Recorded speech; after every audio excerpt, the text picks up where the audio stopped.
Hi, Mike. Thank you for being on the show. How you doing, brother? Thanks for having me, man. I'm good. Thank you. Um, so first question, what were you doing before real estate investing? Broke. I was actually working three jobs. I was throwing the newspapers at the time. I know everything's digital now, but I had a late night. I was throwing papers at night in my vehicle at 12, 1 in the morning.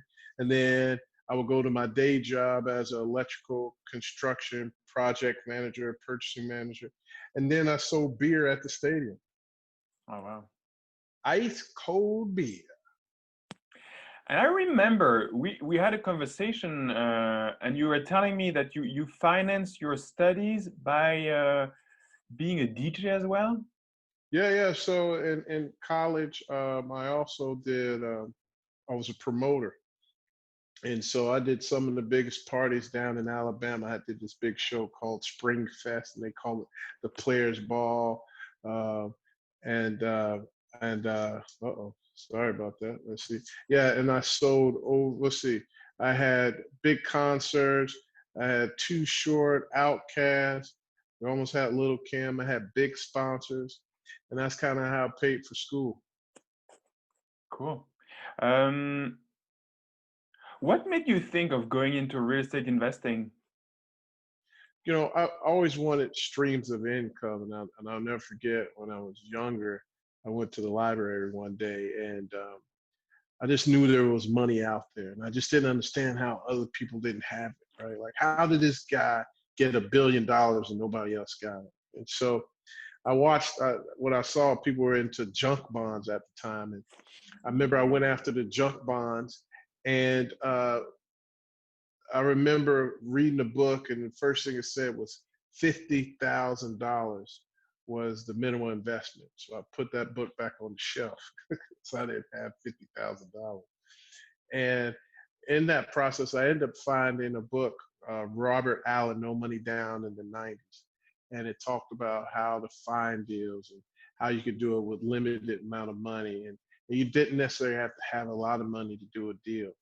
And that was the beginning of my real estate career. Actually, that was when I was 16, 17 years old, but I didn't buy my first property until I was like 27. Mm.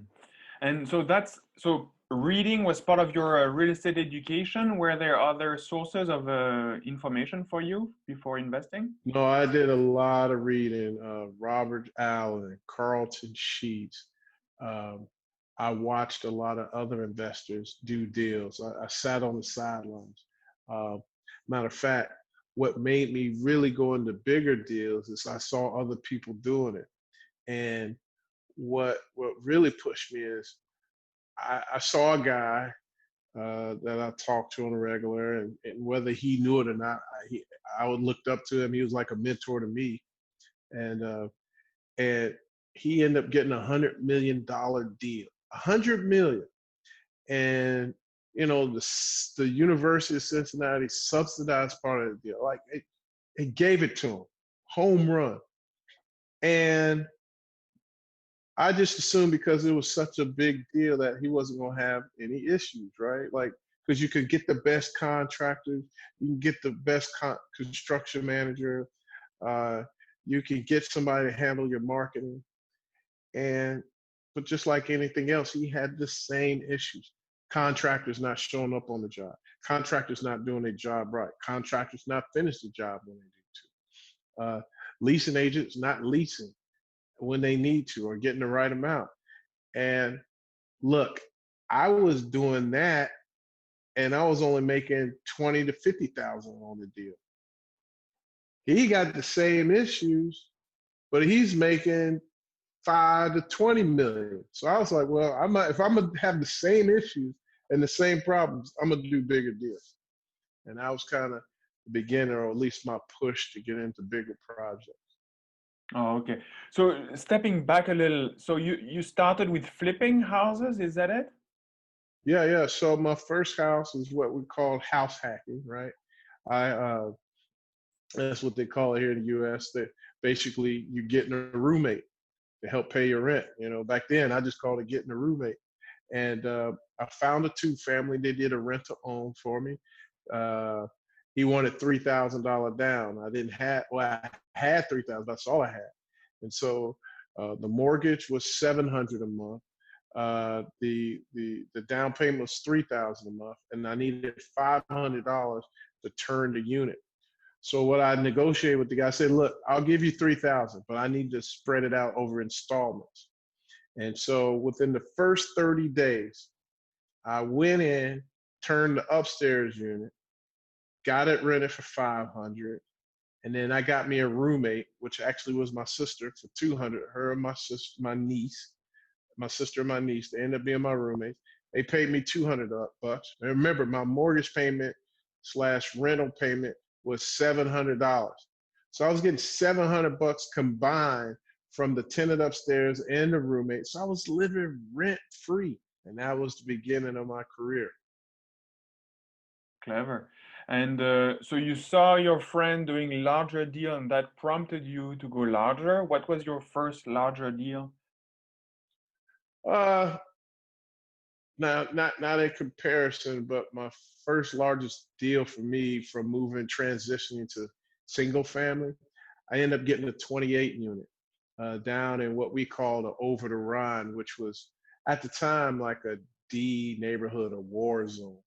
And with that, um, I really learned that, well, first of all, they handed it to me on a platter, so I couldn't take it away. Like, look, Mike, I hear you like properties. I said, yeah.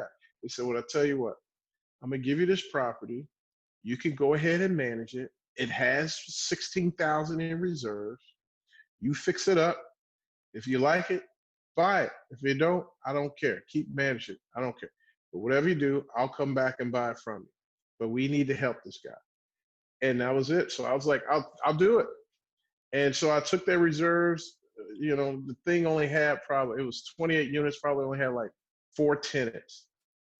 And so I rented it from, I got it from 4 tenants to 25 units occupied in 3 to 4 months. I turned all the units with the money they had. The people couldn't believe it. And so what happened, they ended up giving me more units. So by the time I finished that project, they ended up giving me 100 and something 150 units in that part of town to manage for them as well. So you proved yourself with that first deal, and then they gave you more units to manage. And so Yeah, what's your secret in terms of what are the systems you put in place to handle a property in a D zone? man, these zones are a challenge, man. I tell you, and I'll explain. But if you can go into your C and B, I'm telling you, it's night and day. It's like going to heaven. Okay, uh, D and F properties, you're more hands-on. It's more management intensive. Uh, you can't really hire mo- property managers to manage that type of property. I mean, you can, but they're not going to be as effective. I knew my tenants. I worked with my tenants. I had conversations with them, um, and you know, I was there day to day. But the problem with that was, you know, and I was making good money. I mean, that property, put like this, out of 28 unit, all I needed was 5 units occupied, and I paid my mortgage and all my expenses. So I was cash flow. It didn't matter. But man, because it was so management intensive, I didn't have time to do other deals. I was stuck here. And it was a very challenging property. Like I had constant turnover, constant tenants not paying rent, had to work with them with payment plans. Like, you know, I don't want to be creative. I just want to collect my check. I just want to do your maintenance, you know, and they were tearing up, you know. So it's a different type. And, you know, I'm not saying to avoid it. If that's all you got to start, take it, learn from it. But if you don't have to start in the D area, please don't. Start Mm. in the C, B. But I know starting in F and D areas, that's a low cost of entry. And that's what's so attractive. I mean, you're going to get it so cheap that you can cash flow easily. And you probably will. The only problem is over a period of time, you may not be able to sell that property. Mm. Thank you. And the way I discovered you was through Bigger Pockets. You posted a story one day about how you went bankrupt and then back. Uh, could you? And I noticed you have a book out there now, so that's fantastic. Congratulations. Oh, thank you, thank you, thank you. Can you walk us through that story of yours where how did you lose everything and what happened? Yeah, so let's say, so I started by, like I said, after I graduated, got a job. I was about 27, and when I bought that first property, kind of rent to own deal, and then I started doing more money deals with like the Carlton Sheets. Uh, I was getting money back at closing. That was the good days, right? You could choose your own appraiser. You could get money back at closing. I was doing no money down deals. The only thing with no money down deals, a lot of times you may be over leveraging, meaning uh, let's say it's worth $115,000. Uh, I financed the thing for $115,000, and there was no upside. So that's kind of over leveraging it. Um, and so what happens if anytime you have a mistake or like a cash flow issue, a tenant didn't pay that much, your money's tight, your cash flow's tight. And so I kept doing that over and over. Then I bought two full service car washes. And life was good, man. I was making 300,000 a year. I was young. I was 28. I had long hair. I know you can't see it now, but I had some hair there. All right. I had my Q45 Infinity, and life was good. And I always got like 1,000, 1,500 cash in my pocket.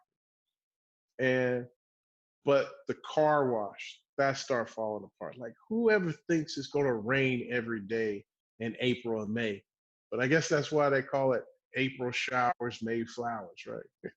And uh, and I didn't budget for that. I didn't have any reserves. I didn't have a system. Um, I didn't have any goals or projections. We just wanted to get in and provide a service, and the car wash fell apart. So then I had to start taking money from apartments to try to keep me afloat. And then you keep going back and forth. The next, you know, you got this big bundle of debt. And after that, we just didn't have any more money, and uh, almost filed bankruptcy, man. And the only reason I didn't file bankruptcy was I never forget. I was so just mentally drained and just didn't have any direction. I remember I was sitting there praying, and God sent me a guy to my car wash because I just wanted to know about bankruptcy. And he told me not to file it. He said, man, it's going to cause a bigger problem, a bigger issue in the future if you don't handle this now. And so from that, I learned how to do short sales, meaning when short sales are when it may be worth, or you either paid $100,000, right? But they discounted the note and you sold it for 50,000, right? That's a short sale, loss mitigation. And because of that, I learned how to buy mortgage notes. I learned how to do the short sale process. And so, but that process went broke. I moved back home with my mom and dad. They painted my room pink and lavender. I mean, I was 30 years old living back at home, and they were paying my bills, man. And I had a car. I remember I had a Toyota Corolla because two of my cars got totaled. My Infinity got totaled. Somebody hit me from behind, and I bought me a new car. I bought that car, and then somebody came out and hit me and totaled that car. But here's the crazy thing about that: as I'm driving, well, I drive, I get hit, and then you wait for the police to come and write up the report, and they sitting there telling me it's clearly their fault, the other guy's fault. And I'm like, great. But then I noticed multiple police officers keep coming. And I'm looking, I was like, hey man, why do we need like 5 police officers for this one little car wreck? It's all, don't worry about it, it'll be good. And then next thing you know, they all get out of the car and they say, all right, sir, put your hands behind your back. And I get arrested. And I got arrested because when my properties went into foreclosure, as you know, I was losing them, the city was fining me.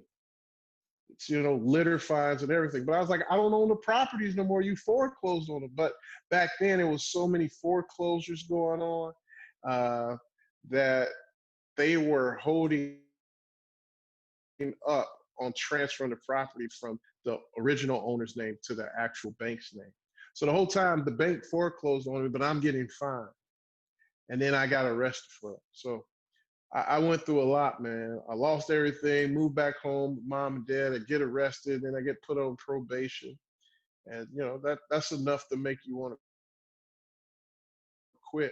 But I had this vision and dream that I would make it, and real estate was it. And I started over, and actually, I did deals for other people. I found two investors, and they just so happened to went to college with me. And I was like, look, man, you can make money, you can make deals, and I did two deals with them. And I acted as the contractor, property management, sales agent. So I just took commissions, and from there, I sold it for them. They both made like 25, 30,000 on the deal, and I made like 5 or 7,000. But once I did 2 or 3 deals like that, I was like, I got it. And I went back there on my own. I ended up finding an investor. We had similar background, meaning he worked for an airline. He was a pilot. And you may not even remember TWA. That might be too young for you, but it was TWA and another airline. And they all closed up and filed bankruptcy. And when they did that, he lost his pension and he started over. And we were sharing that I went broke and he went broke. And he was like, look, let's do deals. I'm looking for cash flow. And from that phone call, man, he gave me $200,000 as a line of credit. And that's how I began to build my career again. And this time when I did a deal, I made sure it was truly under market. So that was your main lesson, to buy under market instead of over leverage? Without a doubt. Buy. Now, you can buy, there's a couple of ways to look at it, right? There's the true market value or where you can get it at. Where you have it leveraged at the actual market value, you're over leveraged, right? But if you buy it under market value and the value, let's for easy numbers, let's say this thing is worth 5 million, right? All right. But this first 5 million, if you get it fixed up and pushed to rent, but you can buy it for 2.5 million right here, right? But it needs another 500,000. So you'll be all in for 3 million. Well, leveraging all the way up to 3 million, that's still good debt because really you still below market value, right? And so that's good debt. Getting equity, getting debt from a bank and then investors. That's good because you still got this gap right here of a $2 million equity that you can distribute to the investors and yourself and yourself. But having leveraged that 5 million to the tilt to the brim, that's not good debt. And that's one of the first things, well, that's what we call the forced appreciation. You bought something under market value, you push the rent, therefore you push the value up, and things like that. That's where you drive value because your value increases when your rent increases and you cut your expenses. And so when you buy things like that, when a tough market comes like this COVID, you're going to survive. You know why? Because if you got to get out, you can sell. You can sell and walk away. Whereas you at 5 million in the COVID, you in trouble, brother.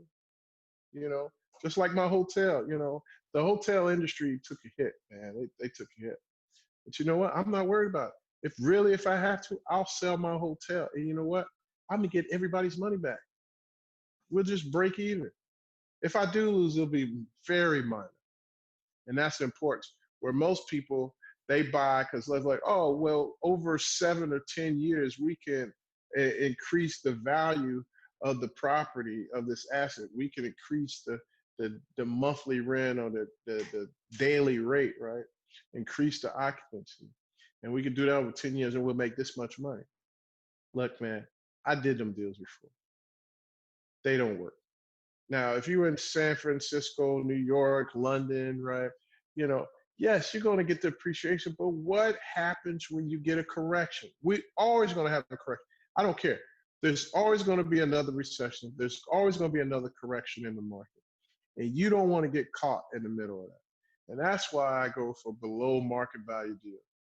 And and that goes even with our structure. Even though in our structure we do 70-30, 70 our way to the GP, 30 to the LP, the investor. And you know what? Our returns are still better than these other investors, other syndicators. And they're giving 80% of the deal away because it's a marginal deal. So talking about syndication, what type of products do you syndicate? Is it multifamily, and where do you do those deals? Now, mostly multifamily, although we definitely went into hotel direction. If it wasn't for COVID, I probably would have closed on a portfolio of hotels, about 6 or 7 hotels. So I'm actually happy about the COVID. I'm not, and I am like, hey, it Mm. saved me, right? But now these hotels are going to be even selling for even cheaper now. So everything's timing. So we're excited about that. But yes, mainly multifamily is that. I mainly do it in Cincinnati, but we do go outside, and I can go anywhere in the country and buy. I have multiple operators. Really, one that I truly work with that is all over the U.S. And my hotels we can do all over the U.S. So there's not really any place we can't go. Will I still do a house? Not really. I do have, people I worked with like, hey, I got a deal. And if it makes sense, I'll lend them money and, do a JV like that. But for the most part, I don't do single family houses anymore unless it came with the complex. And is there a minimum size in terms of multifamily that you invest in? No, I mean, I'll do smaller ones. I'm not particularly looking at 4 families, right? But, I'm looking at least 50 units, you know. Not to say if I came across 11 unit, I'm not saying I wouldn't buy it. I'll probably most likely flip that one, or wholesale it. But if I go out of state, I would need to at least have 100 units or have something grossing close towards 1 million a year, because I need to have some density to bring my third party management, because there's just certain costs you incur that doing a 20 unit, I can't get the type of management that I need. Mm. So how do you go about raising capital for your syndications? There's numerous things. That matter of fact, and thanks for bringing up my book. From broke to millions.com, you can go grab the book. We talk about, I dedicate 2 chapters in how to raise money. And also in our Facebook group, Apartment Investing Secrets, I'm actually dropping some videos for free, straight for free, Facebook group, Apartment Investing Secrets. And you can look at some of the things my investment manager does to raise capital. But here's the simple thing. One, we now, because of this COVID, we're forced to go online. And just like you found me on Bigger Pockets, I challenge you guys to go out there on not just Bigger Pockets, but that's a great base, right? To go out on social media and start posting things. Post things that add value. You need to get things that add value to these the viewers. And when they start seeing you adding value, you're educating them, people will start calling you and they want you either to mentor them or they want to bring you a deal or give you some money. I like the latter where they give us money. And I love teaching too, but every time, and I learned that when I was a teacher, when I got my real estate license, I had the opportunity to be a real estate teacher for adult ed classes. And I taught real estate 101, from how to buy, the definition of a mortgage, to equity in the house, to how to buy and sell and cash flow a single family to a 4 family. That was the basis of the class. And after a 7-week class, hour and a half per class, every time I had either one person that wanted to sell a deal or found a deal, or 2, I had an investor that wanted to give me money. And I got one of my my second big investor from that class. He ended up lending me about $700,000, and he still invests with me today. And he's been with me since, I don't know, '06, 2006. Wow. Um, how does a typical day look like for you?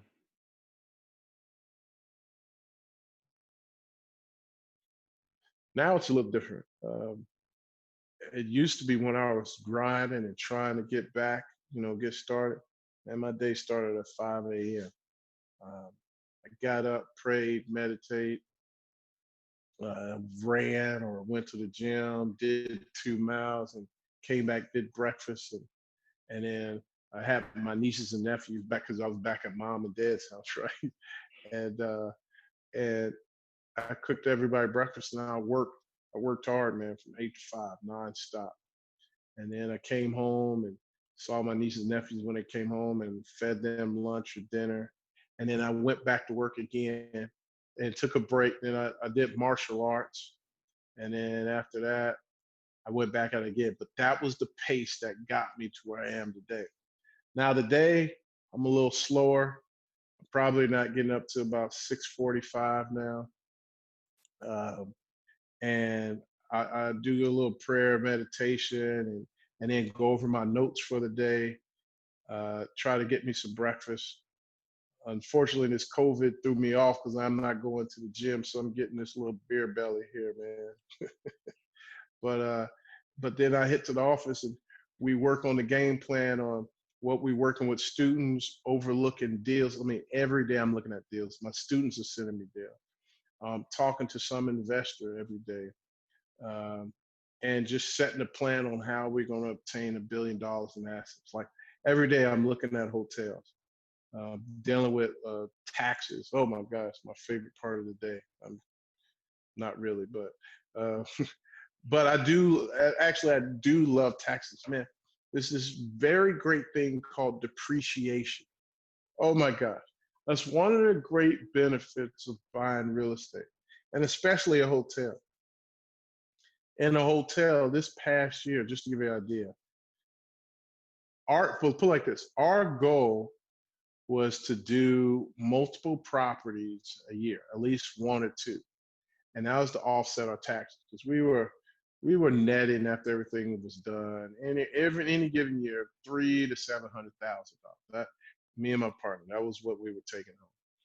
And uh, but we knew we were going to get hit with these taxes if we didn't do something. So with a mixture of a self-directed IRA and when we did a deal, we were right off the construction immediately. And so we had to do bigger projects. And so, we're doing like 700,000-800,000 in construction and we get to write that off, that offsets our taxes. But we still had a profit of about 200,000-300,000. So now you owe like 30,000 in taxes that year, right? Or 40, who knows, right? But with my hotel and bigger apartments, we got bigger depreciation. And just to give you an idea, this past year, I got a K1, which is for you guys, is like your W-2 as a partner. I got a negative $792,000 as a K1. Now, some of you are like, well, what's so great about that as a negative? Dude, I used that to offset my gains. I had $1 million gain that year with my construction at depreciation.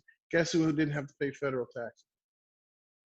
So yeah, those are things we work out. We strategize how we're not going to pay so much in taxes that year, and then playing with my kids and coaching and training them in whatever sports they're doing. Actually, and getting on that grill, man. I get on my grill about 2-3 days a week, man. And I love smoking turkey and some salmon, but spending time with the kids, man. Spending time with the family, and getting yelled at my wife. That's kind of my daily deal, man. You mentioned construction. What type of developments do you do?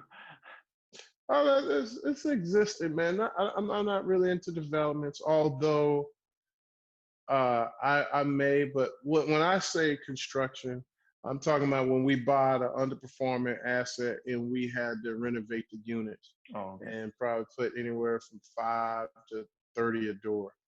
Um, uh, but I just got kind of pulled back into this EB5, and we got a lot of potential Vietnamese. I have some Chinese investors as well, but now I got potential Vietnamese investors that want to participate in EB5. So naturally, if they got it and they want to do future deals, but like I said, I'm here for a service that falls with RAM. So I found some developments that I actually looked at but kind of passed because I didn't really want to get into those. Hmm. But in EB5, it's all about new job creation, and these deals make money. And I'm confident about the team. So uh, if we get that going, it looks like I got about 2 or 3 large developments ranging from 20 to 50 million each that we could do. But it just all depends. Hey, I'm here for my investors. If that's something they need, I'll find it. And so EB5 is the outlet, but it's kind of challenging, naturally with all these new immigration policies that change overnight every day. So that's one of the kind of the things. But finding a project, getting one done, that's easy. That's easy. My toughest thing is this immigration thing now. How did these Vietnamese investors find you? Just like I talked about earlier, getting online, sharing posts. In fact, bigger pockets. I met a guy named John. He interviewed me for a podcast, and we talked just like yourself. And we just sat and we had a great time on the podcast. I shared some wisdom on different things like entity transfer. That was something he didn't know about, and we talked about it. And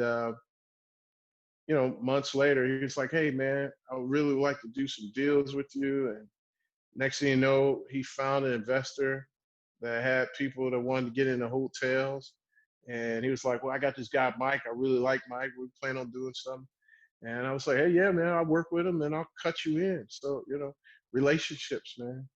And and this lady, she's gung ho, and she's been finding some investors. First, she's from Vietnam, and she's still got friends there. And man, and what's crazy in the market of Vietnam, it's ridiculous right now. Uh, their market, kind of these third world countries, they're picking up, right? They're doing all the things these first world countries already done, and now they're making money. It's now their time, and so people in Vietnamese, they're becoming wealthy pretty quick. Especially like in China, where manufacturing, a small example, manufacturing companies were all set up in China. Well, now if you start looking at that stuff, a lot of stuff coming from Vietnam. In fact, all my furniture I bought this year came from Vietnam instead of China. And so what? So apparently hotels are some of your focus, and so why hotels? And you've mentioned they were quite affected by COVID. So has it affected your strategy in terms of investing in hotel? Definitely. So the reason the hotels, man, hotels kick out tons of cash, man. I mean, it's ridiculous. And in summary, we'll look at this. At least the hotels I do. I look at branded hotels like Courtyard, Marriott. I'm sorry. I look at like Marriott and Hilton brands, okay? And let's just say you're looking at a standard 115 to 145, and they say keys in hotel, 120 to 145 keys. Okay. And it's an older brand. And so what you're betting is you can take that potential NOI after all your expenses, not including debt, you can take it from $1 million to a 1.4. And what that looks like is, let's say the gross is probably 3.5, 3.6. Your goal is to get it over a $4 million revenue gross a year, cut your expenses down so you can get it to 1.4. And so the whole point of that is buying it that cash flow. It's all about cash flow. Buying that cash flow cheap. And so I can buy $1 million cash flow from a hotel as is, or getting it potentially. I potentially could grab that for anywhere from 7 to 9 million. In today's market in apartment, you, that same cash flow I could buy from a hotel at like a 7.5 or 8.5 cap, even a 9 cap. Apartments, depending on where you're at, cash flow like that, that's going to cost you at a 5 cap or low 7 cap. So now remember, the lower the cap rate, the higher the price. And so I don't have my numbers from you, but because I'll lose you here, but you're going to end up paying more than 7-8 million for that cash flow. So I got less money involved, and so therefore, with minimum repairs, minimum adjustments, I can get that cash flow up to 1.4, create a 16-17 million dollar value, and only cost me all in for 10-12 million. Whereas I did that with the apartment, I would probably already pay 15-17 million for that and have no equity. And then on top of it, you got multiple times of great cash flow. And unless you're a destination area like near a beach like Florida or cruise line or something, you know, your peaks, you're kind of peaking year round, right? Whereas a regular hotel, their peak seasons run from like the 1st of March to about the beginning or mid November, and then you're going like this from March. Your ADR and occupancy every month increasing. You're going from like 105 to 165 ADR. That's your average daily rate, and your occupancy is going from 57 jumping all the way up to 78 to 80% to even sold out, multiple nights of selling out, but average, in that 70. And so that, and then you got all these tax benefits because the price is so big, and you got two things you're buying. You're buying a business and a real estate asset. And because you can adjust that, you can do what we call these energy transfers, and you can reduce your tax basis, because you can say, hey, even though I paid $8 million for the deal, the real estate is only worth 4 million, and the actual assets, the furniture and the business was 4 million. So now let's just say you're paying $30,000 per million for taxes every year. Well, 30,000 times 4, that's $120,000 I saved in paying in taxes, which then increased my cash flow, which then on top of it increased my net value. That makes sense there? Mm-hmm. Because if you divide hey, Win, what's 120,000 divided by 8? Yeah, for an 8 cap. Yeah. It's approximately 100,000 about 144, 1.5 million. So you just increased your value by $1.5 million. You see Wow. how that works? Just these little techniques, man.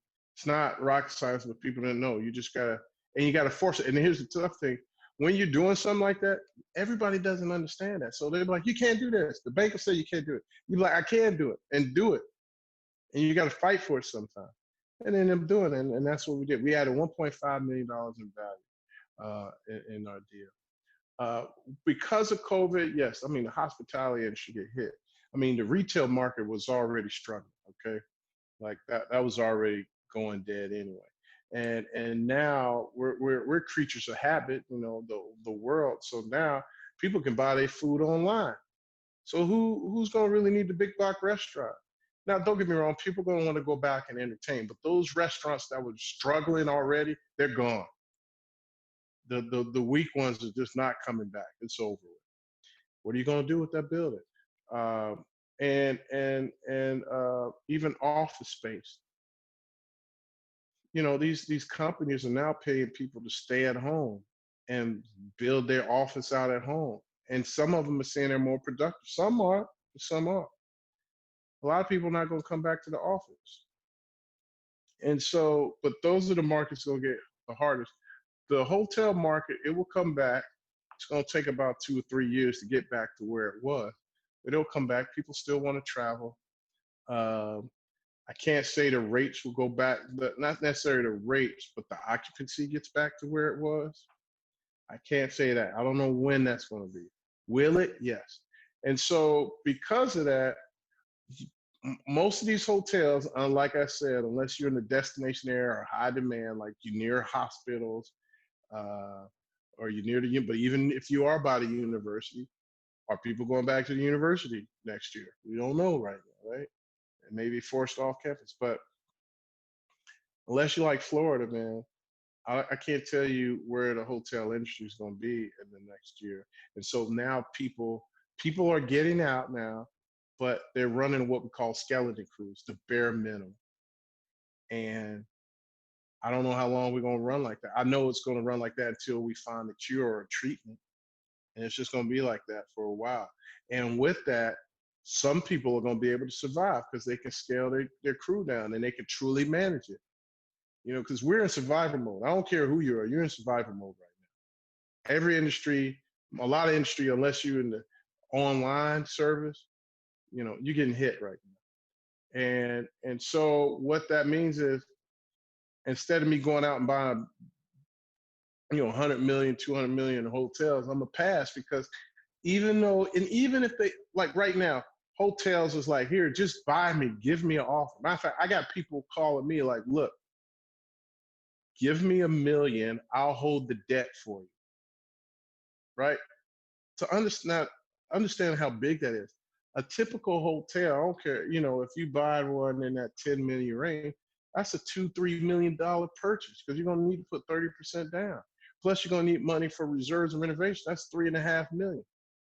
I can get in deals for 500,000, 750,000 right now, unheard of. But I know there's a burn right now. Like, hotels are taking a beating. They're not cash flowing. Even now, they may have some of that, what we call the PPP here, some government subsidy stimulus package that'll help get through it. But I mean, it's going to be tough. And therefore, if I feel I can get a property so far under market value, and I can get enough to put away for reserves to ride it out past this burn, which I think is going to last till about March of 2021, we'll do the deal. But I'm not quick to buy deals right now. So that's definitely, now apartments I'll still buy. Statistically, throughout every recession, every correction, apartments kind of maintain their value, because you have so many units, you could spread your loss over those units to maintain.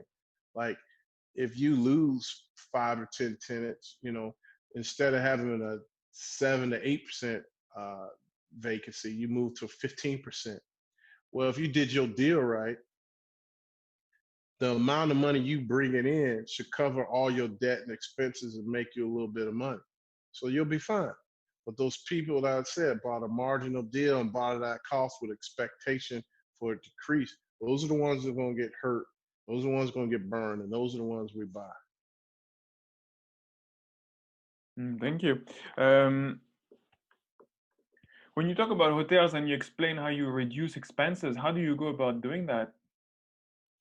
Well, one reason for me in the hotels we're able to reduce expenses is, one, we got incentives. So instead of paying, let's say, your GM $100,000, we'll probably pay them 65, maybe 70.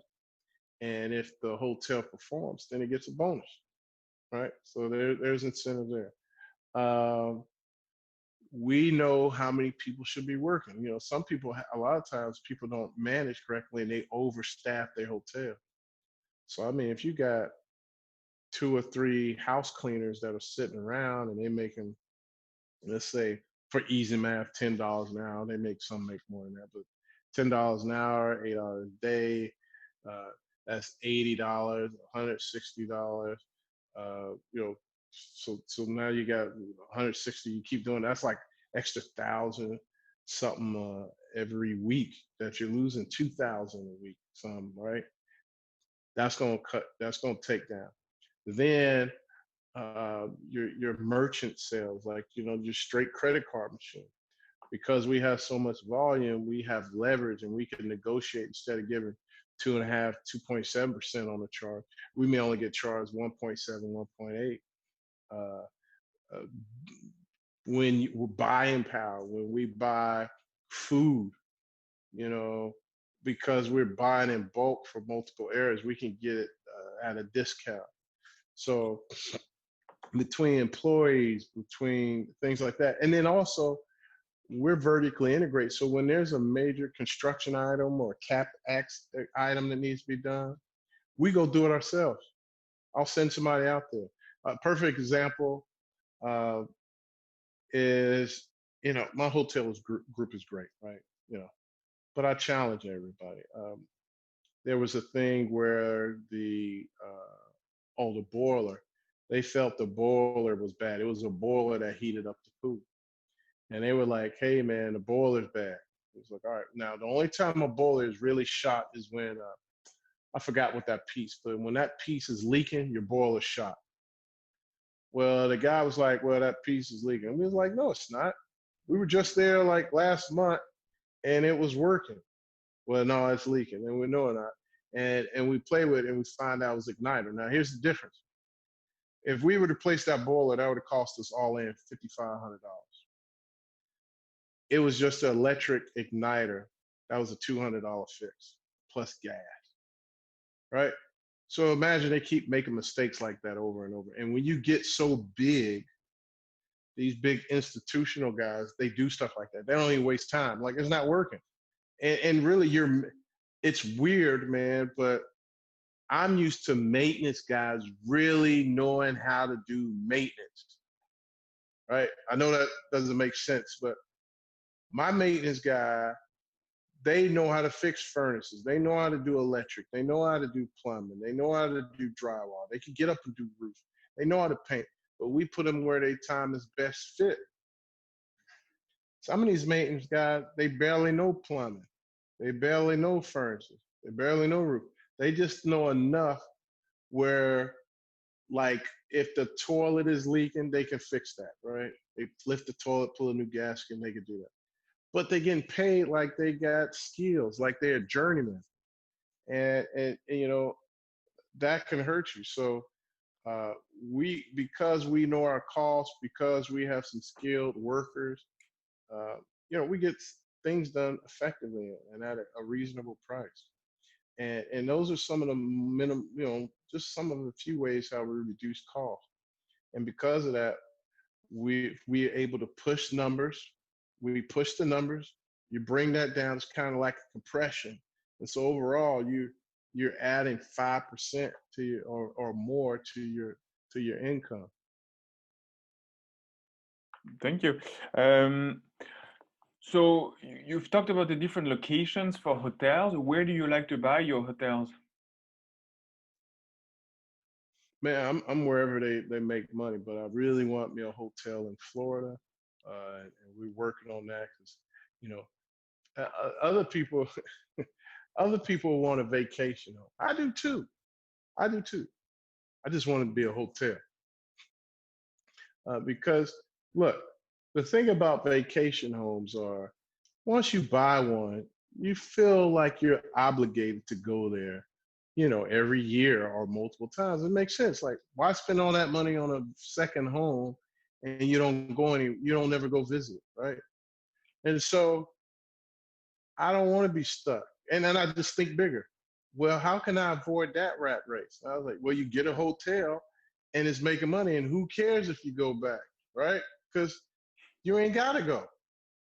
And it's the same thing. You can do the same thing with a house, but it involves more management. And if you Airbnb a house that out of a different city and you're not managing, it's only one, your profitability is going to be slim. You probably just if you break even. That's if you break even.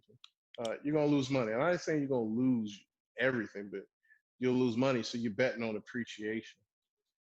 But yeah, man, no, that's why I want to be in Florida.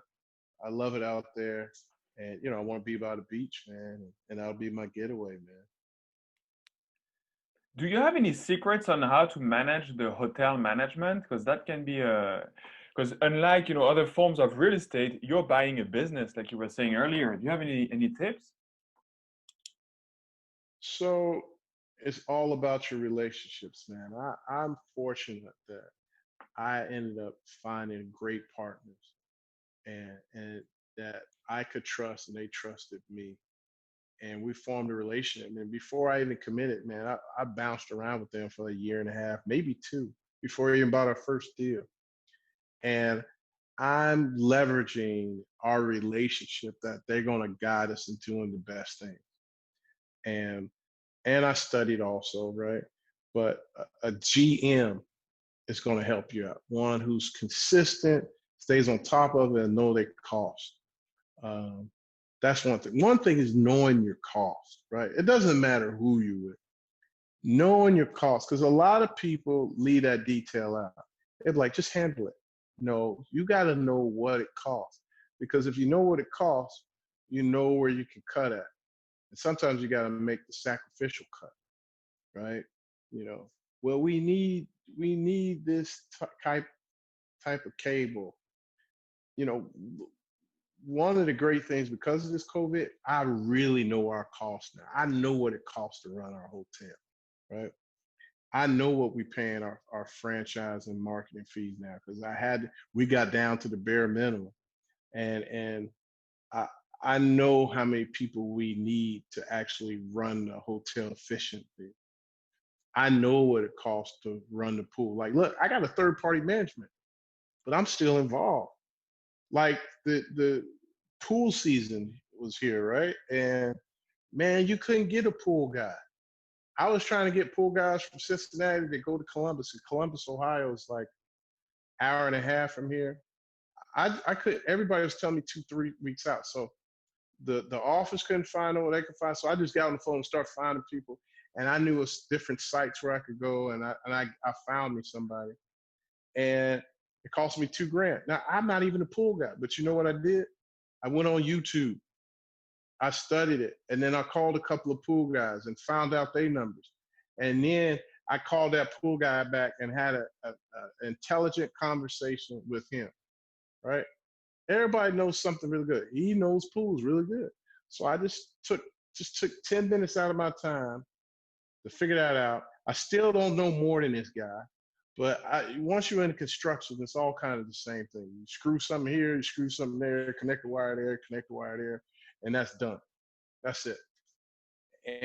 And when you know your numbers, nobody can tell you nothing.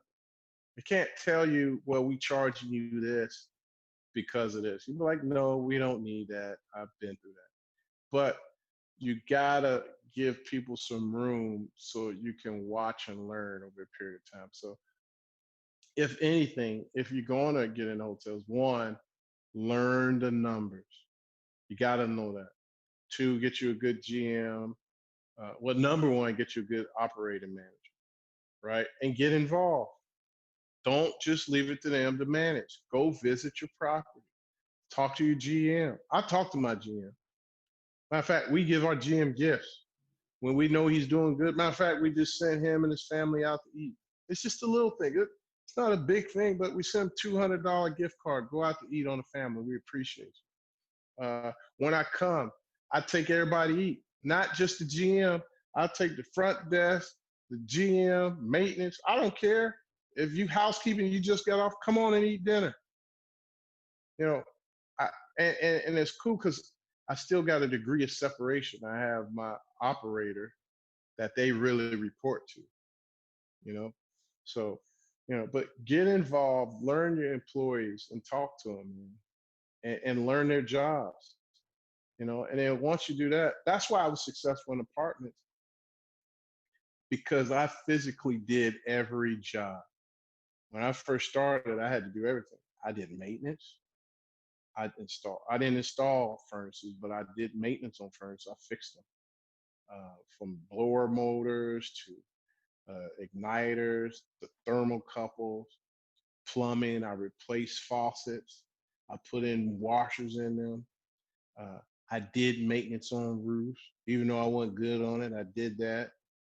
I painted, I drywall, I played with concrete. So I know how much time it takes to do a job.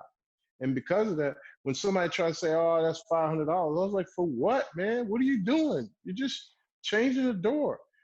It only takes you 3 hours, or let's just say 4 hours to change the door, right?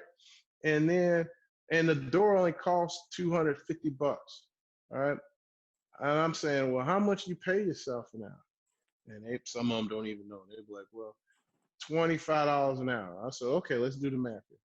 So it's going to take you 4 hours. 25 times 4, that's $100. The door costs $250. That's $350. Why am I paying you $500, brother? Stop. Well, I need marketing overhead and gas. I said, okay, I'll give you extra $50 for that. But that's it. And that's how you kind of manage the cost, man. And even though you only saved 100, that's great. You got to beat you guys up, but you got to be fair, because if you get too cheap, nothing's going to get done. All right, you're going to get matter of fact, you're going to get a guy like this. Now, some of you may not think of this any big, but I remember I paid a guy to install a door for me. And when I came, I told him to put a basement door in, and I looked. I was like, man, something ain't right with this door. And then I looked. The hinges of the door was on the outside, and I'm like, what the hell are you doing? And he tells me, hey man, that wasn't in the contract. I was like, man, get out of here. So what that means, when your hinges of the door on the outside, you could just knock that pin off, pull the door off, and walk into the house. So that's my point of, don't go too cheap, all right? But manage your costs. Thank you. Thank you. So my last question would be, what's next for you, Mike? Man, next we got to get to $1 billion in assets. We got to train over 25 people. I want them to be over, do $1 million deals and have a net worth of $1 million. And we want to do that through our classes. We're putting a fund together now where we want to raise over $50 million and go hard with this COVID. Once we go out, man, the defaults after the stimulus, the defaults are going to start coming in, because the stimulus money is going to dry up. And once that dry up, people are going to have to either make it or not. And, unfortunately, a lot of people are not coming back. So you're raising capital to be ready when that happens? Yeah. So like the last recession, because what's going to happen is, here's what's happening. Back when the Great Recession happened in 2008, 2010, what happened there is you had bad mortgages, what they call CDUs, collateralized debt obligations, right? And they were bundling all these things together. But some of those loans were toxic, right? They were just bad loans. Nobody even checked on them. Like your daughter, your 2-year daughter could have got a loan back then, and they put it in the package there, right? And with that, people were making money, and the economy was circling. Well, when the crash came, because of these loan and debt obligations, people were losing. And because of that, a lot of banks had bad debt.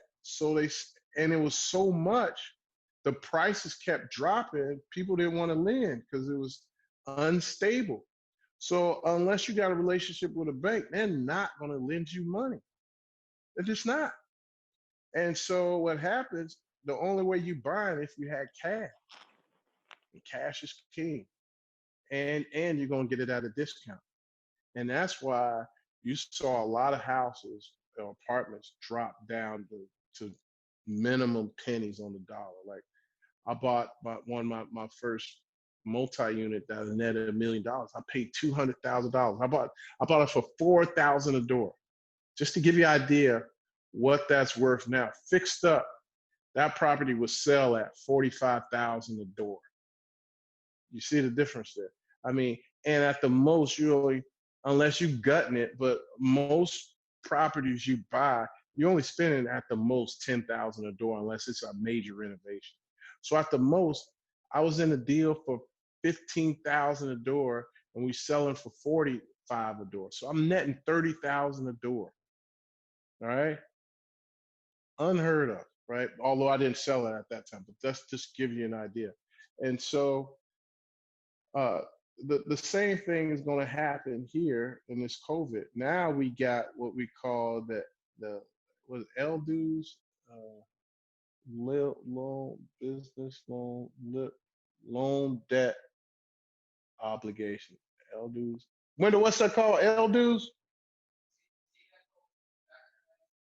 Oh, CLO. Sorry, CLOs, collateralized loans. All right, collateralized loan obligations. Right.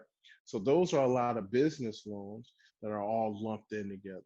Now, I'm not saying those loans were toxic, but now they're about to be, because look at these retail loans people done. Look at these office loans they did, and these businesses are not coming back. They're not, and they got to cut back, so they can't pay it. So then they got to sell off this debt. Office buildings, retail buildings, it's going to become unstable, right? The consumer is spending the money different. And so they're going to have to stabilize that. So the bank's going to tighten up on their lending. You know, they're going to tighten up and have a whole bunch of restrictions. We're going to be back at it again. Money's going to be king. That's why you need your war chest. And you need to start raising now. We got about 12 to 24 months. Just to give you an idea, the Great Recession, they say, officially started in 2008. The bottom of the market didn't fall out till about 2000. Well, the office and retail started immediately, but the apartments and houses really didn't start until about 2011. So it's, you know, it started about 12 months, 12 to 24 months after, you know, of the Great Recession. And you're going to have the same thing here, because the reason it's going to take a while, people are already in forbearance, but, you know, once this stimulus runs out and the business didn't pick up, you know, these people in the hospitality industry, for one, they, you know, they're not going to have a job. They own houses. They're going to get foreclosed on, but you can't foreclose on them now because the banks, the courts are not allowing it right now. You know, they got restrictions on evictions and foreclosure. So, but once that restriction up, people are going to start foreclosing. And if they don't foreclose, they're going to sell the note at a discount. And that's how I made money in the Great Recession. I bought a lot of non-performing notes. I had a small war chest of about $1.5 million, 2 million, and I got busy. And it's the same thing. I just didn't think it was going to happen that soon again. I know it's 6-7 years later, but you know, I thought we would have a correction, but I didn't think it'd be something of this magnitude as a global pandemic. I don't think anybody did, actually. So I've noticed you also lend money. You have on your website you have for people looking for funds. You help people with finding funds. Not necessarily that. It's more about, if an investor is looking to invest, they can reach out and we'll put money in our deal and give you a return. Um, I don't necessarily lend money. I will lend to someone I work with, right? Like, I got a good friend, Paul Glenn, who wholesales me deals. You know, he was selling me deal, find me a deal. And he's like, Mike, I need money for a closing. Well, I'll lend him money, right? Because that's a good loan for me. And I'm making a percentage of the deal. But actual lending, no, I don't necessarily do that right now, unless I'm having finance for something I'm selling. Matter of fact, I got a warehouse, right? I'm all in there for like 500. I didn't want to be bothered with it. So, and this was a perfect kind of deal for a guy. And we knew him, we worked with him. I knew he could come out. So I did an owner finance land contract. I sold him the warehouse for 800, and he's putting 50,000 down. And I financed the 50,000 plus his money over, what is that, a 6-month period. So he, whether he could pay me roughly 10,000 a month or 7,000, but he's got 6 months. He could pay me 4,000 a month, but he owes me 50,000 in 6 months. I know he's good for it. Plus, he makes the monthly payment of 6,200, and so that's how it worked out. And we got now I'm making with him moving in. At the time that was actually not making any money. Um, we were probably losing 1,000 a month. Now he moves in, we'll net 3,000 a month.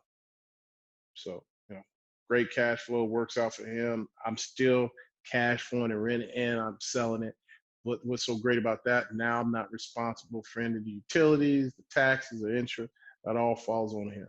And that's how we end up, changing our profit from a negative 1,000, 1,500 to a positive 3,000. Nice. You've mentioned students, so you have a program to help students? Yeah, we got a program called the BigDealHacking.com. Yeah, you can go to BigDealHacking.com and you can sign up for there where we teach the basics of real estate. Well, I wouldn't say the basics. It's actually an elevated course, but we give it to you basically on learning how to analyze a deal, learning how to raise money, learning the security documents that you need on the deal. Like a security document alone, like your PPM operating agreement, that alone could cost like $15,000 to do a deal, which you have to have. I'm sharing that document with you for over like what I think it's like $14.97 or $9, depending on how many. $9.97, $14.97. Who cares? Right now, $9.97. Right, but we'll teach you how to analyze a deal, where to find deals, use some of the techniques that I do, where I go to raise capital, how to be a private passive investor. We share multiple things like that, and then also we provide a little bit of coaching. Yes. Yeah, so that's BigDealHacking.com/orders. And if those like, look, you know what? I don't know if I'm ready for that. I just want to read and upgrade my knowledge from broke-to-millions.com. And you can order our book and you'll get a free webinar on the secrets of investing. So, our platform is, I like when people call me, I like people to know like, hey, yes, I do real estate, I'm doing well, but really all I am is a bridge for you to get to your financial destination, your financial paradise. And it just so happens we also provide the vehicles. We provide the education vehicle, we provide a hotel or a multifamily vehicle to get you to your paradise. And so when you think of us, I like you to think of a Tesla. You still own the asset, but we'll do all the driving for you. Beautiful. Well, Mike, thank you so much for your advice and for telling us more about yourself today. I really appreciate it. It was good to reconnect with you. No, thank you so much, man. I appreciate it. And thanks for having me. Thanks for reaching out, man. And thanks for all that you do. And, just remember, everybody, you're one big deal away. All right, brother. Thank you so much, man. Thank you so much, Mike.